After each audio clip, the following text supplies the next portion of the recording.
Haremos el Salmo 133. Perdón por llegar tarde.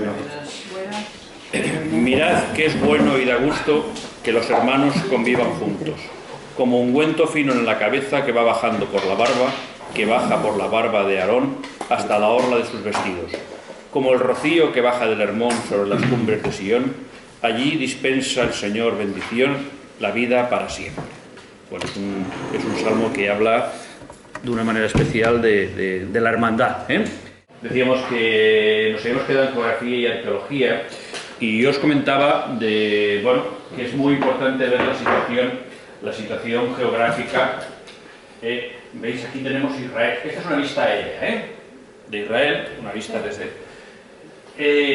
aquí está Israel, aquí está concretamente Jerusalén. Fijaros que tenemos aquí Egipto, tenemos la península del Sinaí, ¿lo veis?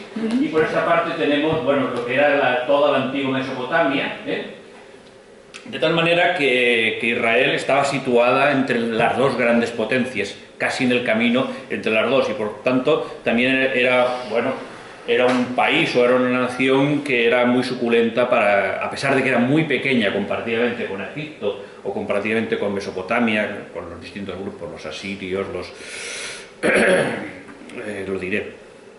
babilonios, los persas, es decir, los distintos grupos humanos que en realidad van a estar por toda la Mesopotamia. Era una tajada muy suculenta Israel, que ahora sería toda la actual Arabia.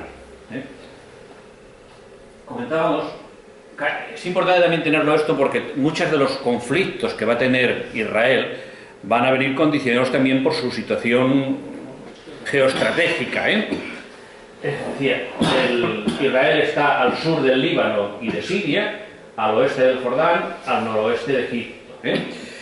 También quería que viésemos alguna cosa, el clima también va a condicionar. Tiene normalmente lluvias en el invierno, que condiciona también la vida. Está situado entre el mar y el desierto, el mar Mediterráneo y por otro lado todo el desierto de la Arabia actual. Y tiene unas temperaturas que van normalmente entre 9 grados y 23 grados. Estamos en un clima propiamente mediterráneo.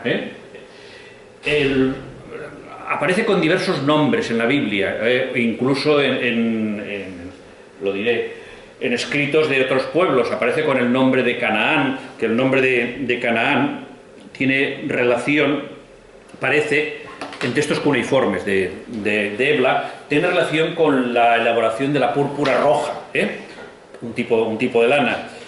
Y era un importante artículo de exportación para el país, y era conocido, sobre todo antes de estar en Israel, Canaán era conocido por esto, por lo que ellos vendían. Aparece también en un momento determinado que es conocido más por Palestina, que es un nombre que se acerca más a la época actual, porque era tierra de filisteos. La primera vez que se encuentra este nombre aparece en un texto de Heródoto del siglo V a.C., que es el primero que lo utiliza, y los romanos lo introducen después sobre todo después de los acontecimientos de la Segunda Guerra Judía, que eso ya estamos en el año 132, 135 después de Cristo, sustituyendo el nombre tradicional que era conocido como el nombre de Judea. Aparece también con otros nombres como la tierra de Israel, en más de una ocasión en la Biblia, como la tierra prometida, como tierra santa, que es más conocido, incluso actualmente.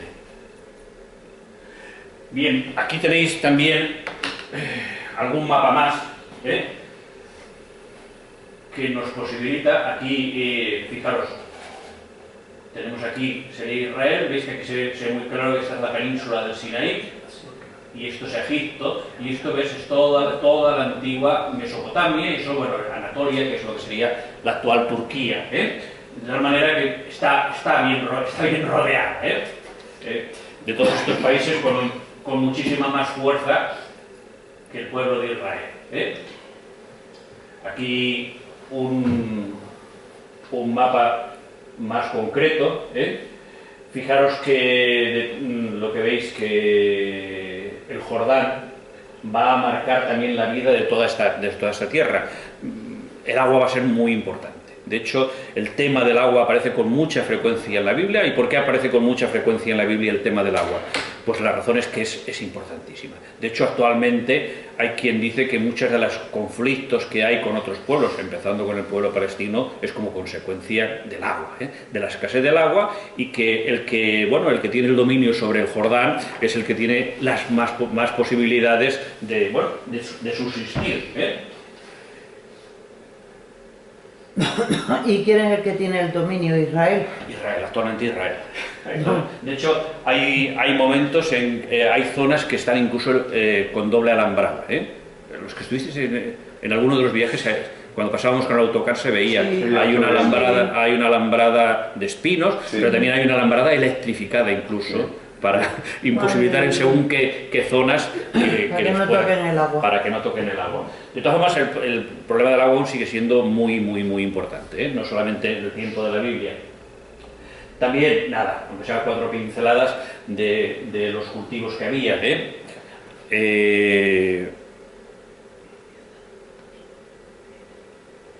Fijaros que las plantas propias de los bosques mediterráneos, oliveras, palmeras, árboles, el terebinto, el tenisco, el roble, arbustos espinosos, árboles frutales, de manera que también son árboles, son vegetación que van a aparecer en muchos textos de la Biblia, y por tanto también tener alguna idea de cómo es la vegetación y cómo es, como veremos ahora, el mundo animal también nos puede ayudar a entender.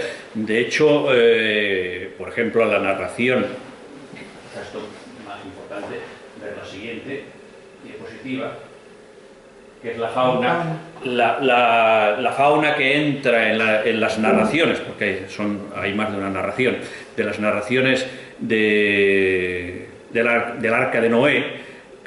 Si os habéis fijado, los animales que aparecen no son todos los animales que hay en la tierra. ¿Por qué? Porque la narración lo hará con los animales que por ellos eran conocidos, los que había en su tierra. Los demás, pues bueno, seguramente el narrador ni siquiera sabían que existía, Y por lo tanto, también las narraciones van a estar condicionadas por la fauna que hay, animales salvajes como el lobo, el jabalí, el porcenglar, el oso, el león asiático, el halcón, el águila, reptiles, la serpiente. La serpiente va a jugar un papel importantísimo en muchas narraciones,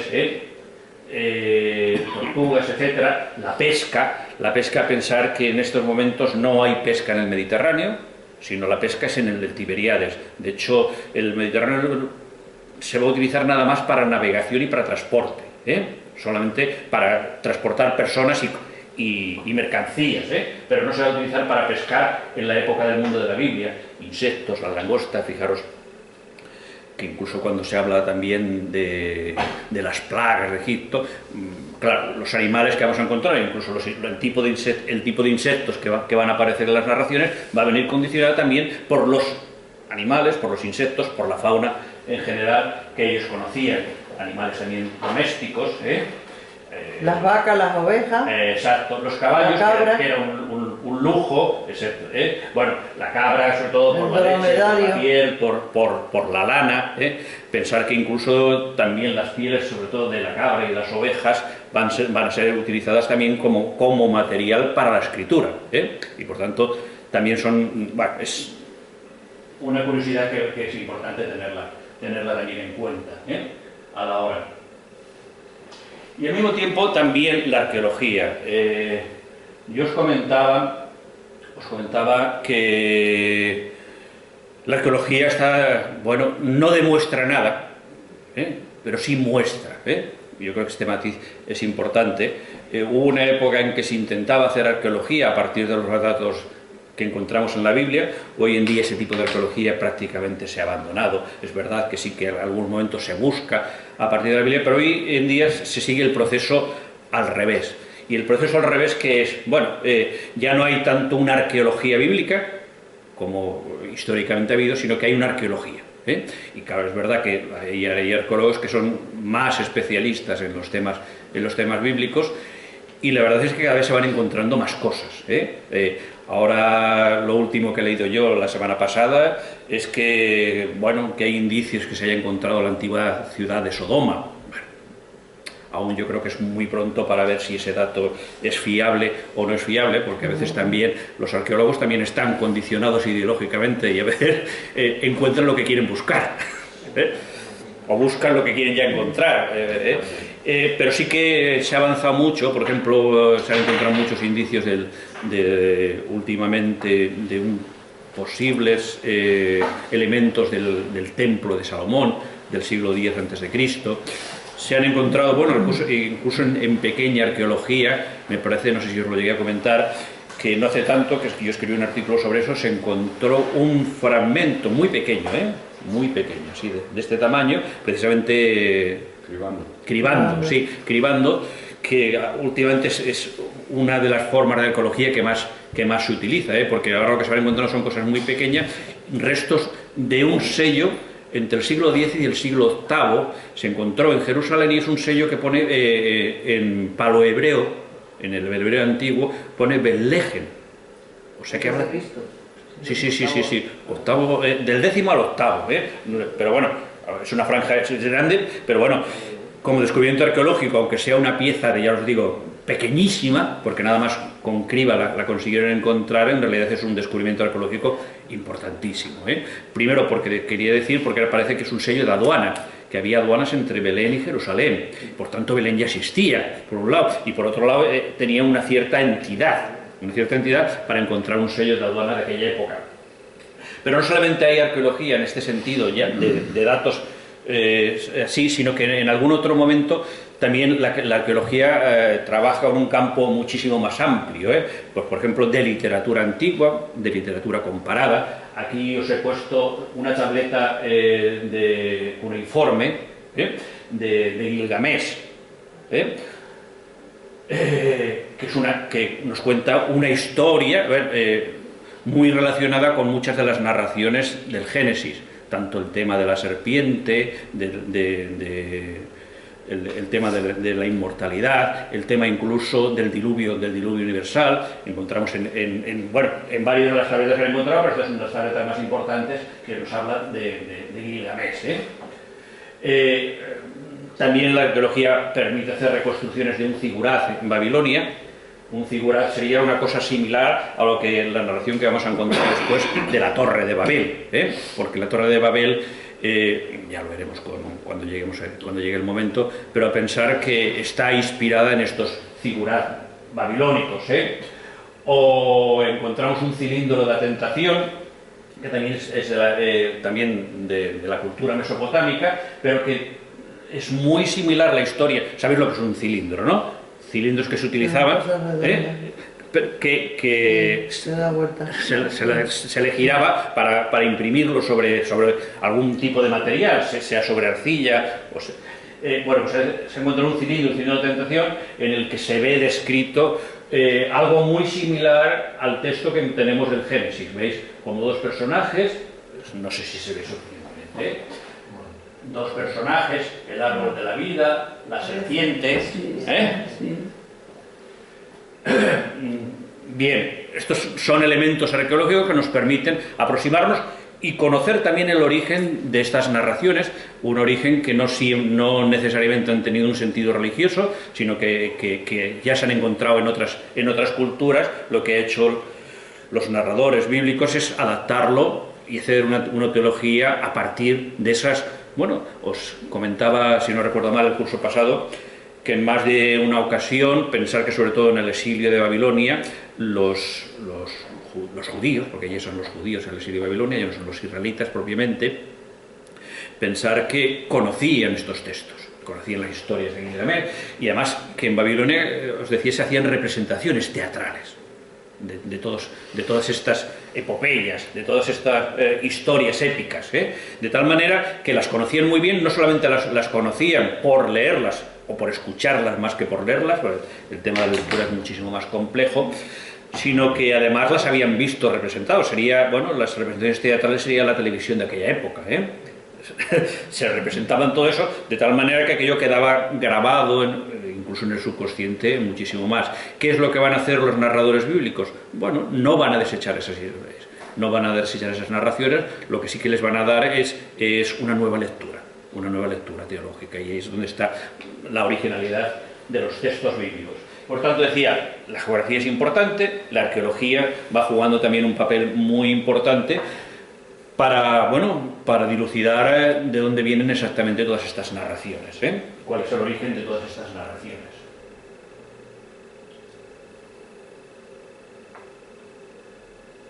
Decía, os comentaba las transmisiones orales, ya el curso pasado hablamos algo de ello. Os decía, la palabra es anterior a la escritura. Voy a incidir un poco más en este tema, porque ya os lo comenté, pero es que en realidad las tradiciones orales eran importantísimas. Actualmente se están haciendo estudios desde la antropología cultural en Asia, en África, sobre todo, y en algunas partes de Latinoamérica, que aún hay ciertas tribus que no conocen la escritura, que no utilizan la escritura, y por tanto se intenta hacer también comparaciones culturales entre esos pueblos que no conocen la escritura, cómo funciona, cómo transmiten las diversas tradiciones de padres a hijos y a nietos. Y bueno, que sería una forma similar, nos sirve no sé, como base para entender, en cierta manera, guardando las distancias, lógicamente, de que es una cultura distinta y también de que estamos en el siglo XXI, pero sí que nos permite conocer un contexto muy similar al que nacieron los textos bíblicos en estas culturas. De hecho, hay algunos antropólogos que incluso han conseguido formar parte de las tribus, claro, eso es un trabajo de años, y han hecho trabajos de campo importantísimos para ver cómo se transmiten esas tradiciones de unos a otros. Y es muy similar a lo que comentábamos el curso pasado, no es el juego de los disparates, sino que hay personas determinadas que son los responsables de que se transmita con fidelidad aquellas tradiciones de una generación a la otra generación. Y eso son a veces ideas, incluso de sus orígenes, que han pasado durante muchos siglos de una generación a otra generación con una fiabilidad muy importante. Eso no quiere decir de que cada uno de los transmisores no vaya poniendo algo de su cosecha, que también es lógico, pero sí que hay un núcleo que es importantísimo de fidelidad, os decía, a lo que ellos consideran que es fundamental, y que es fundamental para entender incluso sus propios orígenes. Eso ocurrió también en el mundo de la Biblia. Y por tanto las tradiciones orales dentro del mundo de la Biblia, incluso más que en otros pueblos, va a ser importantísimo. Y muchos de los textos que nos han llegado, de las narraciones que nos han llegado, aunque se hayan escrito muchos siglos incluso después de cuando nacieron esas tradiciones, tienen la suficiente fiabilidad, sin caer en los detalles lógicamente, pero sí la suficiente fiabilidad de que ellos tenían mucho interés en transmitirlo. Yo os comentaba que incluso ya en la época cristiana, que también había mucho en las tradiciones orales, lógicamente. ¿Por qué? Porque tener acceso al material escrito era muy complicado. Donde había, yo decía siempre, había en los templos y había posiblemente dentro del mundo judío también en las sinagogas, o al menos en las sinagogas más importantes, y en los palacios. Pero la gente no podía permitirse el lujo de tener, a no ser que tuviese muchísimo dinero y un interés especial por la literatura, que tampoco había tanto. Era difícil que a los particulares llegase. Esto es un lujazo, poder tener la Biblia, pero un lujazo grande.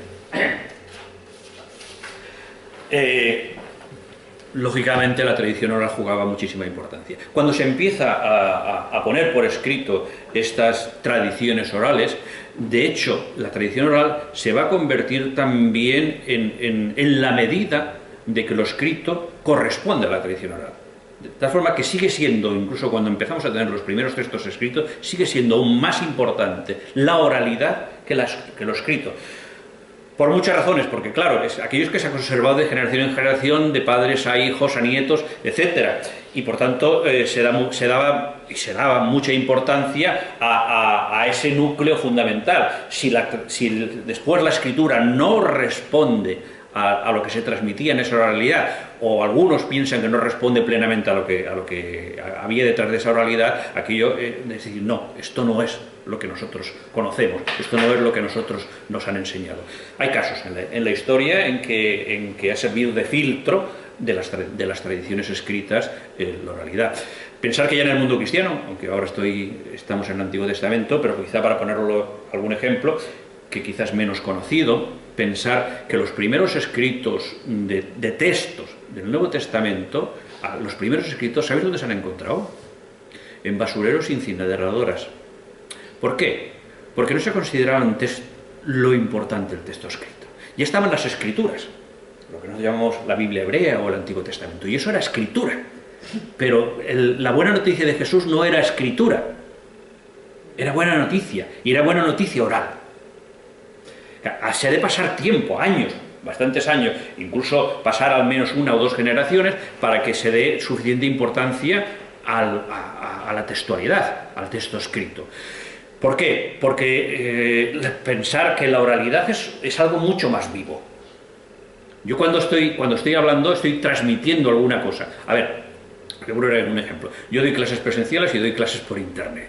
Bueno, a la gente le gusta más las clases presenciales, ¿eh? Y eso que tienen todo el material por internet. Y no voy a decir que no es algo bueno, porque es todo lo contrario. Gracias a Dios posibilita que mucha gente que no podría acercarse a los estudios por horarios o incluso por desplazamientos, por tipo de vida, lo diré, internet da la posibilidad de que cada uno se hace su propio horario. Pero bueno, yo lo que quiero utilizar es el ejemplo. ¿Qué es lo que ocurre? En la oralidad te permites dar algunas explicaciones que cuando ya las has escrito, lo escrito está. No puedes añadir, no puedes enfatizar. Claro que puedes enfatizar poniéndolo en negrito o poniéndolo en subrayado, si queréis, pero no es exactamente lo mismo. No es exactamente lo mismo, ¿eh? Y eso, por eso también últimamente hemos integrado en las clases por internet una presentación por parte del profesor que es filmándole. Y al menos una presentación de la asignatura, y aparte siempre hay cuatro momentos dentro del curso que tienen que ir a alguna clase, a las presenciales, 4 clases presenciales. Es decir, claro, todo este rollo os lo explico para que veamos la importancia de la oralidad. Pensar que dentro del mensaje de Jesús, lo oral era más importante que lo escrito, porque era más vivo. En el Antiguo Testamento pasa lo mismo, es muchísimo más vivo, aquella transmisión. Cuando está escrito, ya estás traduciendo el mensaje, traduciendo en un sentido amplio. Estás traduciendo el mensaje, ¿o no? Lo estás traduciendo a un lenguaje escrito, y eso significa que lo tienes que fijar, y para fijarlo también vas a mirar, bueno, algunas cosas que haces cuando hablas. Intentas pulirlo muchísimo más cuando lo escribes, intentas puntualizar muchísimo más, pero eso tiene también la contra, y la contra es que pierde aquella riqueza. Un texto escrito es un texto, perdonad, aunque lo pongas entre comillas, es un texto muerto. En cambio, algo hablado es un texto vivo. Esta idea existía dentro del pueblo de Israel, y por tanto vamos a encontrar durante mucho tiempo una prioridad de la oralidad. Una prioridad de la oralidad. Pensar que incluso después, cuando existen los textos escritos y que los escuchan en el templo y después posteriormente en la sinagoga, hay muchísima gente, claro, se practicaba más la memoria que ahora, que era capaz de memorizar textos enteros, muy largos. Hoy en día dices a un estudiante que te memorice un libro entero y dice que si estás loco. Bueno, pensar que era muy normal esto. En la antigüedad era muy normal. Hoy en día es impensable. Y dices, ¿para qué?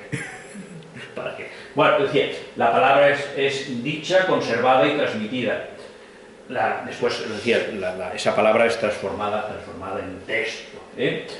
Y bueno, o sea, aquí os he puesto algunos materiales. Esto es papiro.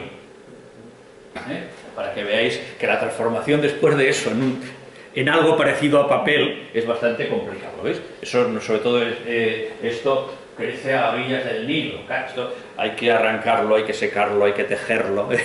Por tanto, la elaboración es muy, muy compleja, y más que todo esto se tenía que hacer manual. Bueno, aquí os he puesto también un texto que se conserva, creo que es de Qumran, si no recuerdo mal, un texto que se conserva en papiro. Veis que está muy deteriorado y que, bueno, que es muy fragmentario, es un texto muy pequeño. Esto, por desgracia, de la cantidad de papiros que tenemos, tanto del Antiguo como del Nuevo Testamento, Eso significa que la mayoría nos han llegado muy, muy fragmentarios porque la conservación, al ser material biológico, se estropea. Y pasa una cosa, pergamino.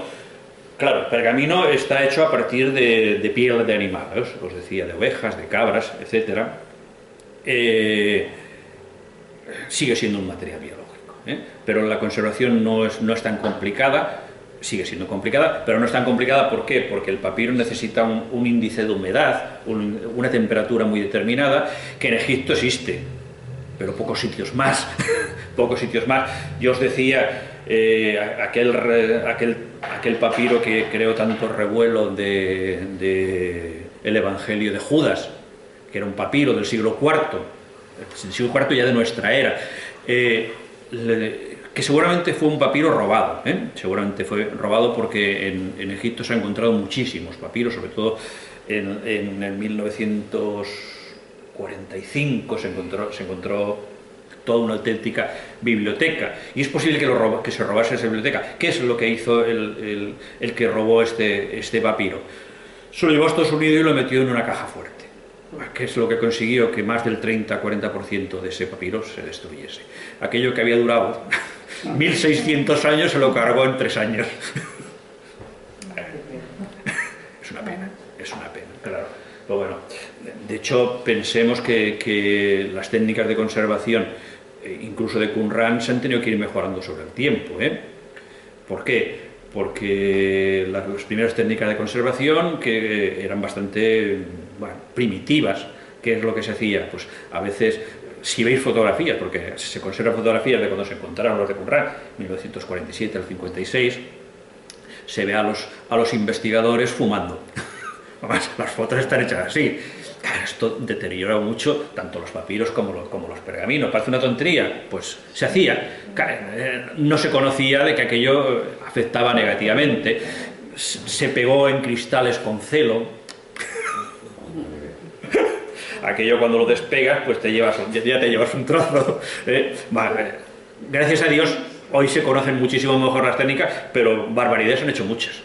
Incluso entre investigadores, barbaridades han hecho muchas. Pero en el momento se hace lo que... Sí, lo que se sabe y lo que se conoce. Y lo que se conoce. Bueno, os decía, claro, tanto el papiro como el pergamino, por no decir antes hemos hablado de escritura cuneiforme, que es con grabado, con cincel, aquellos que... la conservación es complicada. Pero van a ser los primeros textos que vamos a tener. Pensar que antes de los descubrimientos de Qumran, y estoy hablando de 1947, cuando se encontró la primera cueva, al 1956, que es el año en que yo nací, o sea que hace 2 días, comparado con la eternidad, hace 2 días. Pensar que los documentos que digo más antiguos del Antiguo Testamento eran del siglo X de nuestra era, o sea, de después de Cristo, que eran copias de copias de copias. No quiere decir que no sea fiable, pero claro, el encontrar algunos textos del siglo III y una gran cantidad del siglo II y I antes de Cristo fue un lujazo,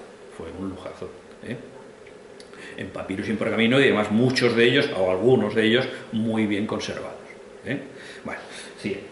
Es ese paso que ya es una primera traducción, del texto, bueno, o mejor que del texto de las tradiciones orales, al texto escrito. Que hay todo un paso, y es un paso difícil. Y después os he puesto aquí también las traducciones. Claro, los textos bíblicos, Antiguo Testamento, me estoy refiriendo, los textos del Antiguo Testamento mayoritariamente están escritos en hebreo, los más tardíos en griego y algún fragmento en arameo, pero los más tardíos están escritos en hebreo. Cuando se inició la primera traducción, y que fue bueno, yo creo que la más revolucionaria, os decía, en el siglo III antes de Cristo se empezó la traducción del Pentateuco, de la Torá, y se empezó en Egipto, en la época de Ptolomeo II. Las razones, en esto hay 100.000 hipótesis. De hecho, tenemos un documento que es de esta época, que es la carta de Aristeas, un texto en griego, precisamente, escrito por un judío, que tiene mucho de leyenda, pero a pesar de que tiene mucho de leyenda, igual nos da, pienso yo que nos da, y cada vez más los investigadores están en esa línea, nos da alguna pista de cómo debió ser aquello. Tiene mucho de leyenda porque parece que el faraón Ptolomeo II, o si queréis el rey de Egipto, porque el faraón este apelativo es muy posterior, que es lo que hace, manda llamar, quiere tener en su biblioteca, quiere tener los textos judíos, los textos. ¿Por qué? Porque, bueno, hay una comunidad, o varias comunidades judías muy importantes en Egipto, la más conocida es la de la isla de Elefantina, y que en algunos momentos ellos apelan a sus tradiciones, incluso a sus textos legales, sus textos jurídicos, para decir esto lo hacemos, esto no lo hacemos. Parece que Ptolomeo II quería, bueno, a ver qué es lo que dicen realmente esos textos, y aparte seguramente también tenía, este faraón tenía la idea de tener la biblioteca más amplia posible, de la época, y tener textos de todos los lugares. Os decía, dentro del Antiguo Testamento, de la Biblia hebrea, el texto más importante es la Torá, era considerado por todos los judíos. La carta esta famosa de Aristeas lo que dice es que mandó llamar a 72 ancianos de Israel, que sabían griego, lógicamente, aparte de hebreo, y que ellos se pusieron a traducirlo. Bueno, si fueron 72, de ahí nace lo de 70, por redondeo sale la Biblia de los 70, o la Septuaginta. La verdad es que parece que sí que se inició la traducción en esta época, que se acabó seguramente en el siglo I antes de Cristo, y hay algunos que dicen incluso posteriormente, que hay alguna traducción que llegó incluso a la época ya cristiana, al cambio de era, pero que la carta de Aristeas dice que hicieron 2 copias de la Torá, y que una para la biblioteca del faraón y otra para el consejo del judaísmo que había en aquel sitio. El caso es que lo que tenga de leyenda o no tenga de leyenda, parece que fue en aquella época cuando se empezó a traducir. Lo que ocurre es que, insisto, fue una traducción que duró igual 300 años, que empezó por los textos más importantes, que es la Torá, y después se fueron incluyendo más textos, o el resto de textos, si queréis, de la Biblia hebrea. ¿Qué texto utilizaban el mundo alejandrino? Pues seguramente lo que utilizaban es la Septuaginta. ¿Por qué? Porque la mayoría de judíos, 3/4 partes del judaísmo, no vivían en Israel. De hecho, cuando la invasión asiria al reino del norte, ya un montón de judíos emigraron para Egipto, en la segunda, contra el reino del sur, en el siglo VI de Babilonia. Claro que muchos fueron a Babilonia, pero también un grueso importante también fueron para Egipto, fueron por los sitios limítrofes, y pensar que en todo este contexto, claro, puedes mantener la lengua durante alguna generación, pero llega un momento que se va perdiendo la lengua, y la lengua que se utilizaba, la lengua común, la koiné, es el griego, y por tanto se necesitaba un texto también dentro de las comunidades judías para poder leer, para poder escuchar sus textos sagrados, y por tanto seguramente es el movimiento de inculturación, aparte después el posterior del cristianismo, más importante, en el sentido de que, porque pensar que en muchos círculos judíos decían que el mismo Dios hablaba en hebreo, que Yahvé hablaba en hebreo, sí que eso es una tontería, pero bueno, había esta mentalidad, y por tanto el admitir un texto en otra lengua tan diferente como es el griego, pues tenía sus dificultades. Claro, cuando traduces, hemos dicho ya, una primera traducción del texto oral al texto escrito, lógicamente, es un paso, y es un paso que significa un cambio de perspectiva, más importante de lo que nos pensamos.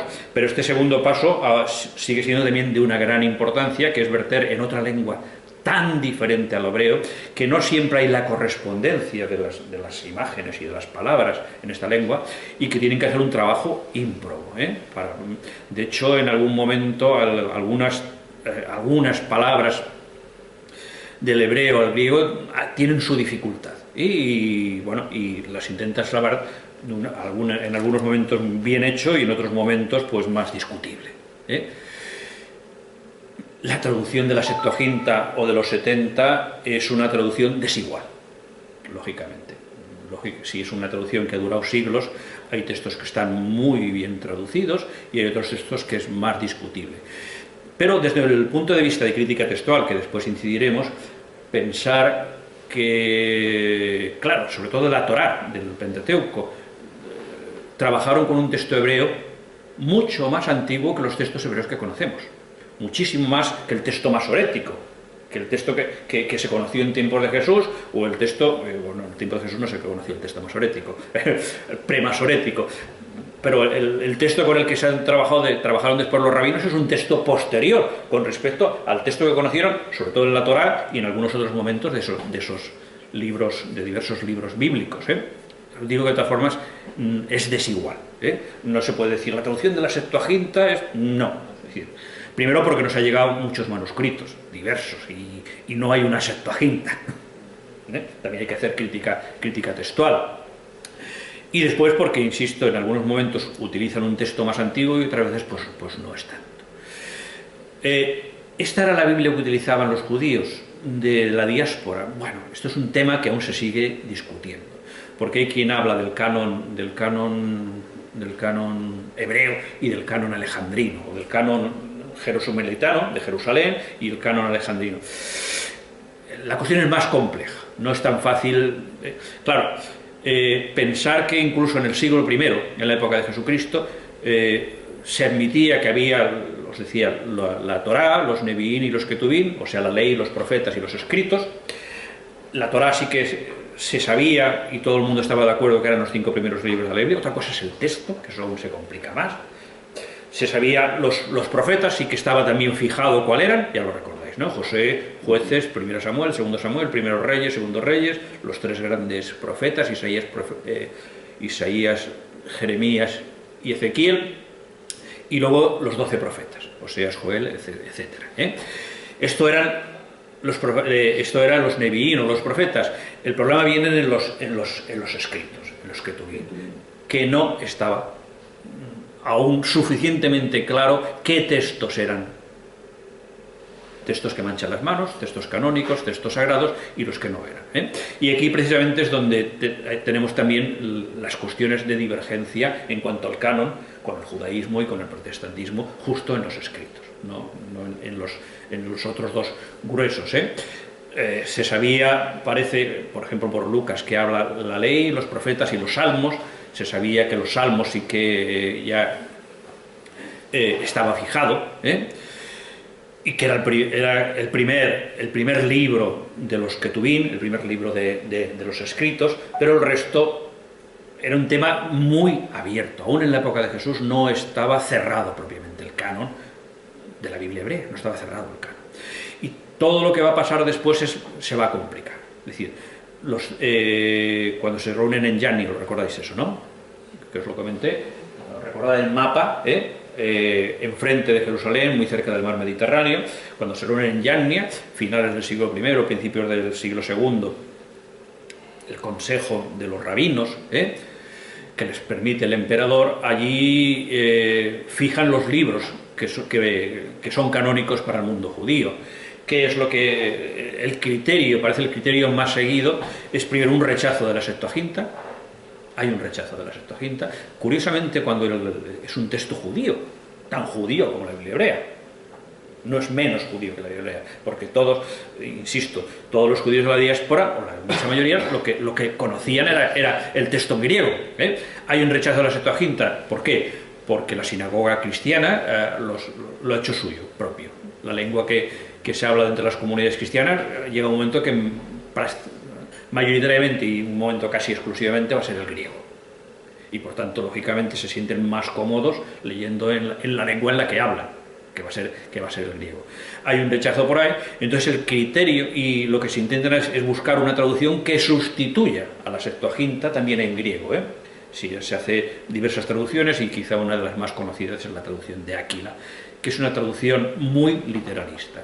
Pero los libros que no encuentran en aquel momento un texto hebreo se consideran que no son libros que deben formar parte del Tanaj, de la Biblia hebrea. Y es ahí donde vendrán los temas. El tema del canon es más complejo que para intentar explicarlo aquí en 5 minutos, porque, claro, en la Septuaginta encontramos muchas más cosas que tampoco han entrado en el canon católico. Encontramos algún libro de Enoc, encontramos el Salmo 151, por ejemplo, que está también en la Septuaginta y que no ha entrado. Por ejemplo, sí, algunas iglesias ortodoxas sí que admiten el Salmo 151 y admiten algunos textos, o por ejemplo el tercer libro de los Macabeos también estaba en la Septuaginta, que tampoco está en nuestro canon. Por tanto, la confección del canon es muy compleja, porque tampoco se sabía, quedaba suficientemente claro cuáles eran textos sagrados, incluso en la Septuaginta, y los que no lo eran, insisto, en la parte de los escritos. Después encontrarán algunos de esos textos que consideraban los judíos que no se había encontrado texto en hebreo. Algunos se han encontrado en hebreo, curiosamente, de estos libros que nosotros llamamos deuterocanónicos, y que en el mundo protestante se conocen más como apócrifos. Bueno, algún día trataremos con más despacio el tema del canon, pero ya veis que es un tema que aún sigue creando conflicto incluso entre las distintas confesiones cristianas. Pero ahí está, que sepáis de dónde viene el origen de ese lío. De hecho, claro, antes de Trento, que es cuando se definió propiamente el canon, no quiere decir que antes no se supiese cuál era el canon, pero es cuando se fijó. ¿Por qué? Porque fue a raíz que dentro del mundo protestante Lutero lo que hizo fue asumir del Antiguo Testamento el canon que seguía el judaísmo. Ese fue el criterio, el canon que sigue el judaísmo, sin tener en cuenta otros temas. Entonces, las cosas, ¿por qué? Porque, por ejemplo, los libros de los Macabeos hablan de la oración por los difuntos, que el protestantismo no lo admite, que se pueda rezar por los difuntos. O sea que algún rechazo vino por querer seguir nada más el canon judío y también por el hecho de que chocaba con algunas de las cosas que marcamos diferencia con el mundo protestante. Bueno, ahí está el tema. Las traducciones de la Biblia, esa es la primera gran traducción, pero bueno, pensar que se ha hecho traducciones a todas las lenguas, prácticamente. No es que esté de todas las lenguas del mundo, porque aún hay de lenguas minoritarias, que se está trabajando actualmente en muchas traducciones. La semana pasada o la anterior se acabó una traducción en una lengua minoritaria de Latinoamérica, y bueno, lo están celebrando.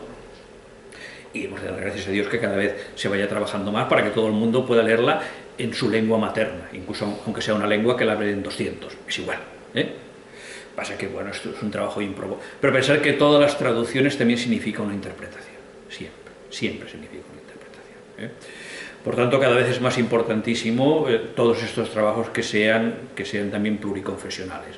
El Concilio Vaticano II, en la Dei Verbum, en el último número, recomendó las traducciones interconfesionales, para que todos los cristianos podamos leer el mismo texto. Y eso también es importantísimo. Y yo por eso siempre, comiendo tener varias Biblias, pero siempre digo, una de ellas tiene que ser una traducción interconfesional.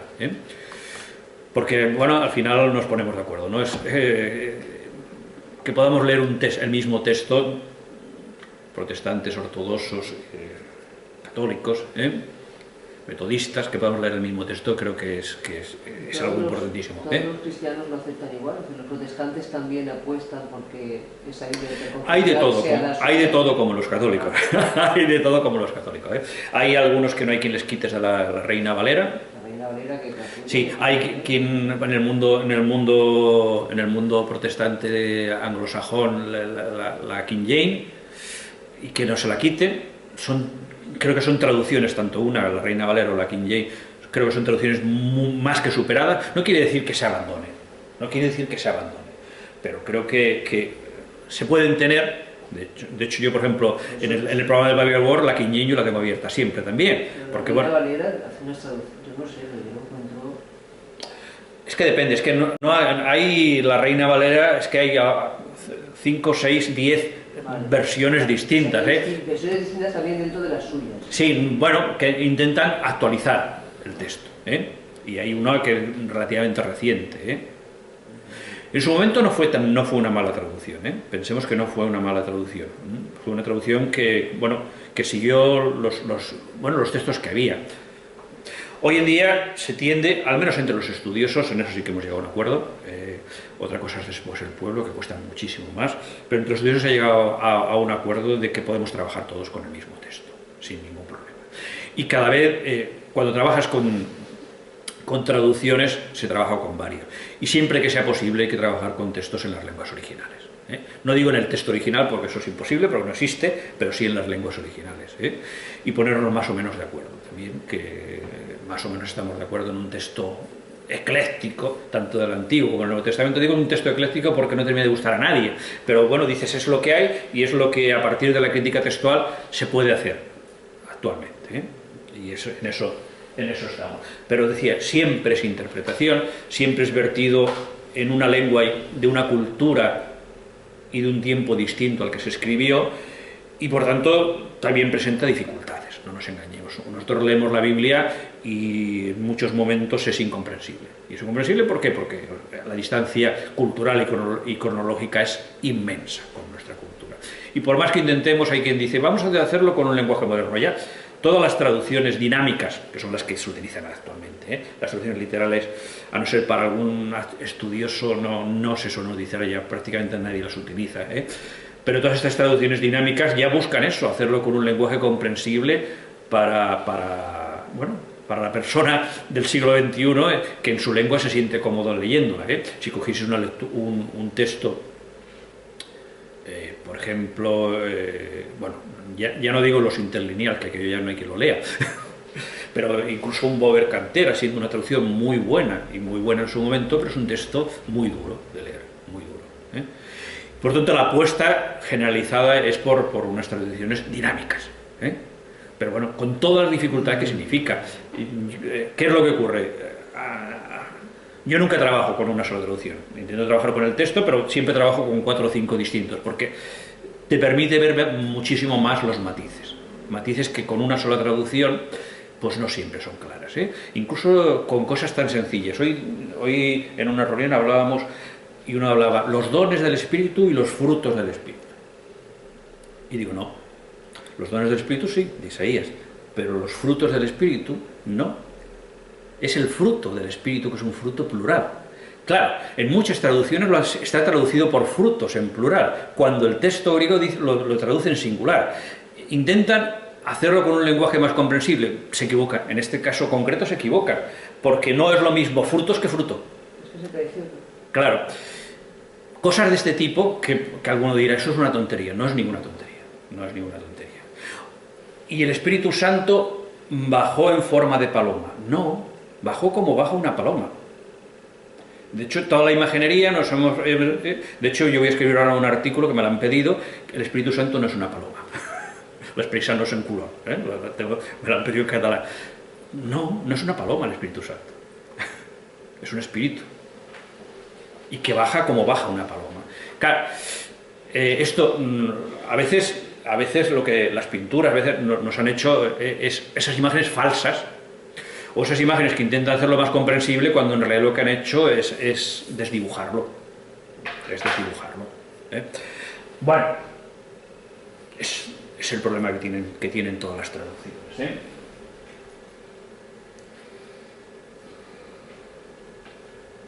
Bueno, otra es la lengua. Yo os decía más rápidamente, porque ya nos hemos quedado mucho en ese tema. Las lenguas de la Biblia es hebreo, arameo y griego. Os lo decía. No solamente griego por lo de la Septuaginta, sino porque la mayoría de libros deuterocanónicos nada más nos han llegado en griego. Y hay algunos que se han escrito directamente en griego. También la mayoría de los deuterocanónicos, pero pasa que hay algunos que se han encontrado, después.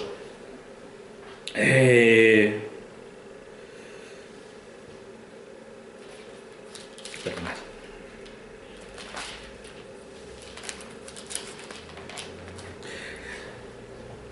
Quería leeros el prólogo del Eclesiástico. El prólogo del Eclesiástico no es canónico. No es canónico. Es el libro del eclesiástico Siracida. No es canónico, pero sí que se ha encontrado en la Septuaginta ese prólogo. No se ha considerado que sea canónico, pero sí que lo encontramos en la mayoría de Biblias y que nos dan una idea de cómo se entendían las traducciones. Pensar que esto está escrito, es un prólogo que está escrito pues seguramente en el siglo I a.C. Dice, la ley, los profetas y los escritos, fijaros que ya habla de esa división que os comentaba yo, y por tanto tiene ya una antigüedad. La ley, los profetas y los escritos que le siguieron nos han transmitido muchas e importantes lecciones que hacen a Israel digno de elogio por su instrucción y sabiduría. Ahora bien, no basta con que los lectores se hagan sabios, es necesario también que como expertos puedan ayudar a los de fuera, tanto de palabra como por escrito. Por eso mi abuelo Jesús Ben Sira, está poniendo un prólogo a la obra de su abuelo. Por eso mi abuelo Jesús, después de haberse dedicado intensamente a la lectura de la ley, los profetas y los otros escritos, otra vez, de los antepasados, y de haber adquirido un gran dominio sobre ellos, se propuso escribir sobre cuestiones de instrucción y sabiduría. Estamos dentro de la literatura sapiencial. Su objetivo era que los deseosos de aprender aceptaran sus enseñanzas y pudieran progresar llevando una vida más acorde con la Torá, con la ley. Quedáis pues invitados a leer este libro, el libro del eclesiástico o del Siracida, con benevolencia y atención, así como a ser indulgentes allí donde os parezca que a pesar de nuestros denodados esfuerzos de interpretación no hemos acertado en la traducción de algunas expresiones. Es genial. Es genial. ¿Qué es lo que está diciendo? Intenta traducir un texto del hebreo al griego. Y está diciendo, pide perdón porque siempre que un escrito se vierte de una lengua a otra, las inexactitudes son, bueno, es lo normal. A ser indulgentes allí donde os parezca que a pesar de nuestros denodados esfuerzos de interpretación no hemos acertado en la traducción de algunas expresiones. Es evidente que las cosas dichas en hebreo no tienen la misma fuerza que cuando se traducen a otra lengua. Es importante esto, que lo encontramos en el prólogo de este libro bíblico. Es evidente que las cosas dichas en hebreo no tienen la misma fuerza que cuando se traducen a otra lengua. Claro, cada lengua... Lo genial sería que pudiésemos leerlo en las lenguas originales. ¿Sí? Esto no sucede solo en este libro, en el libro del eclesiástico, sino que también la misma ley, la Torá, los profetas y los otros escritos presentan notables diferencias respecto a sus originales. Por tanto, cuando se escribe este prólogo ya se ha traducido al griego la Torá, o sea, la ley, los profetas y los otros escritos. Por eso este prólogo es importantísimo, lo tenéis también en vuestras Biblias. El año 38 del rey Ebergetes llegué a Egipto, donde fijé mi residencia por un tiempo. Durante mi estancia allí encontré una obra de no poca enseñanza y me sentí obligado a emprender la traducción de este libro con empeño y diligencia. He dedicado muchas horas de vigilia y trabajo durante este periodo hasta poder terminar y publicar el libro para uso de aquellos que, viviendo en el extranjero, deseen aprender y reformar sus costumbres para vivir conforme a la ley, conforme a la Torá. No sé si lo habéis leído. ¿En qué? Más se me había ocurrido a mí en el prólogo. ¿En qué página está? No, es que se está traduciendo. Es en el libro de Eclesiástico. Son las 9. Son las 9. No, ya lo veis que es genial, no tiene desperdicio, y nos marca lo que yo he intentado explicar, mejor explicado, y explicado además en un libro de la Biblia. Por eso decía, nada, acabamos con las lenguas. La lengua es en hebreo, 22 caracteres consonánticos, 22 caracteres que son consonantes, sin vocales, el arameo, el texto, aquí tenéis un texto en hebreo, un texto en arameo y un texto en griego. ¿El griego es el del medio? El del medio, exacto. Oh, madre mía. Libros deuterocanónicos o la traducción de la Septuaginta. Bueno, pensar bueno, el texto hebreo tiene su dificultad, y más cuando es un texto que no vocalizado. Nosotros nos ha llegado ya vocalizado, pero pensar que incluso ya la vocalización que hicieron los masoretas y que lo hicieron en la Edad Media ya es una interpretación, porque según qué vocales pongas alguna palabra, es una palabra o es otra. Y por tanto ya hay, fijaros, no solamente la traducción, sino incluso el hecho de una lengua que es consonántica, ponerle vocales, ya se está haciendo todo un proceso de interpretación. Algo similar pasa en arameo. Y bueno, yo no os digo nada de todo, quizá tú conozcas muchísimo más manuscritos griegos que yo, pero esto es un manuscrito uncial. ¿Sí? No. Los manuscritos unciales son escritos... Uncial, has dicho. Uncial, sí. Mayúsculas. Son manuscritos escritos nada más en mayúsculas, pero nada más escritos en mayúscula, fijaros, no solamente sin títulos, ni subtítulos, ni capítulos, ni versículos, ni comas, ni siquiera espacio entre las palabras, ni siquiera espacio entre las palabras. Claro, por mucho griego que sepas, leer eso tiene narices. Por lo tanto, los que se dedican al trabajo de papirología y todo esto, pues la verdad Se queman los ojos. Se queman los ojos, se queman las pestañas. Gracias a Dios que muchos de esos trabajos ahora se pueden hacer con ordenador, ¿eh? Pero bueno, durante muchas generaciones... Era un ordenador, madre de Dios. Sí, no, bueno... Lupas. ¿Eh? Lupas Y lupas. No, ahora con el ordenador la cosa cada vez es más fácil, ¿eh? Porque lo que se hace... Vas ampliando. Los vas ampliando, ¿no? Aparte le metes patrones con búsqueda de letras que se puedan separar. Pero bueno... Esto es muy reciente. Para especialistas sí, pero para cualquiera que no lo sea es muy difícil. Sí, es muy difícil. Bueno, yo sé griego, pero yo me he encontrado con cosas de estas y me niego a leerlo. Bueno, me siento incapaz de leer. Y la otra que hay al lado también. ¿Cómo se lee aquello? Sí. En hebreo sí que ya. Sí, me siento incapaz. Pero bueno, me interesaba que viésemos esto, que son lenguas, que bueno, que lo ideal que sería conocer estas lenguas, al menos un poquito, ¿eh? De hecho, a los alumnos de la facultad de una manera especial, de teología, e incluso ahora los del ISCRED estamos intentando, a los de la facultad les pedimos más, pero a los del ISCRED, el Instituto Superior de Ciencias Religiosas, cada vez les vamos pidiendo que tengan unos mínimos conocimientos de hebreo y de griego, unos mínimos conocimientos, porque, claro, cuando hay una cierta dificultad en según qué expresiones, ves al texto griego. Y aunque no sepas mucho, que sepas encontrar la palabra y que sepas buscarla si quieres en un diccionario, al menos eso, que sepas si es un verbo, si es un sustantivo, si es... ¿Y a dónde se va a aprender el hebreo? Y lo dejamos aquí. Quedaros, volver a releer en casa el prólogo del Eclesiástico, porque no tiene desperdicio. ¿Qué es esto, eh? Muy bien.